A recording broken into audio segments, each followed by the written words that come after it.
Senate Democrats were grim Friday as they left Washington after a brutal 10-week stretch that consistently showed the limits of their power in the minority, and culminated with a deeply personal rupture over how to best counter President Donald Trump.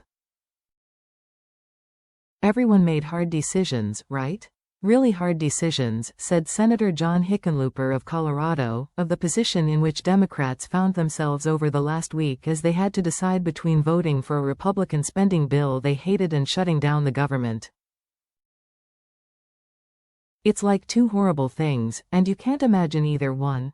Internal dissension burst into the open Thursday evening after Senate Democratic leader Chuck Schumer announced he would vote to move forward on the Trump-backed spending measure, ensuring its eventual passage even though Democrats said it would give Trump broad discretion on decisions that are traditionally left to Congress. The intra-party backlash was unusually swift as activists and House Democrats who had uniformly opposed the bill heaped criticism on Schumer. House Democratic leader Hakeem Jeffries, Schumer's New York colleague, joined other top party members in a statement saying, "We will not be complicit." The heat on Schumer came after several other Democratic setbacks in the dizzying weeks since Trump's inauguration, and as Republicans have only become more unified under the president's second term.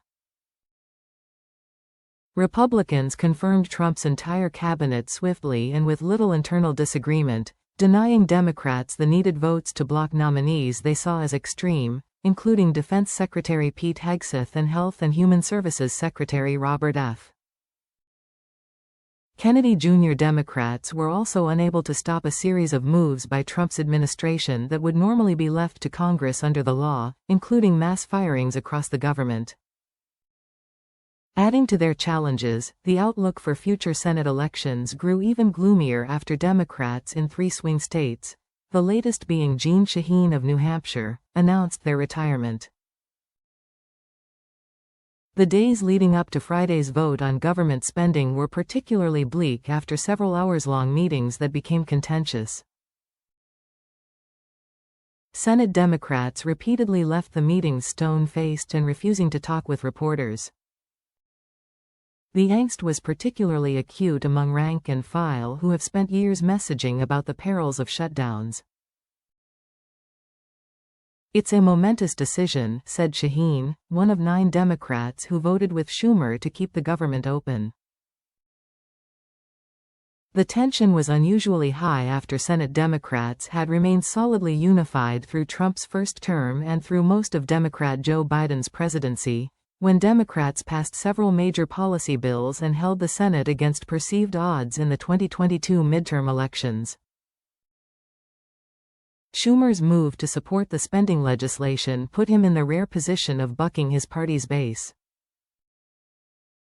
He said that of 2 bad options, a partial government shutdown was worse because it would give Trump even more control to shut down agencies and there would be no off-ramp to get out of it.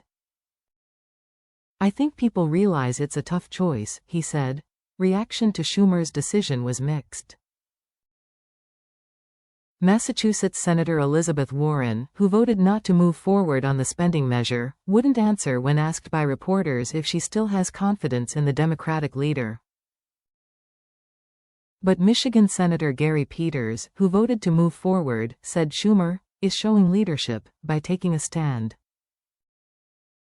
Schumer and Democrats in his caucus say they believe they will eventually gain more political ground as members of their party become more motivated, and as they continue to criticize Trump on what they predict will be the economic ramifications of his policies. On Friday, as he walked into the Senate to vote, Schumer said Democrats will resume pounding away at Donald Trump, and arguing that he's hurting the middle class economically. "It's brought down his numbers some, and we're going to keep at it, keep at it, keep at it."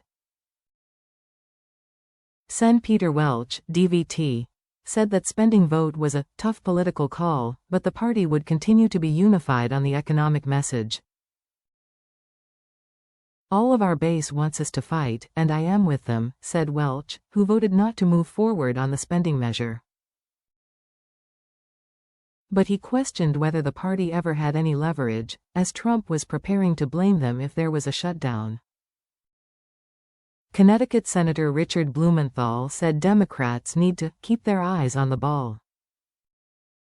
The stark reality is, we're the minority in the House, we're the minority in the Senate, and we don't control the White House, so we need to use every tool as nimbly and ingeniously as we can, Blumenthal said.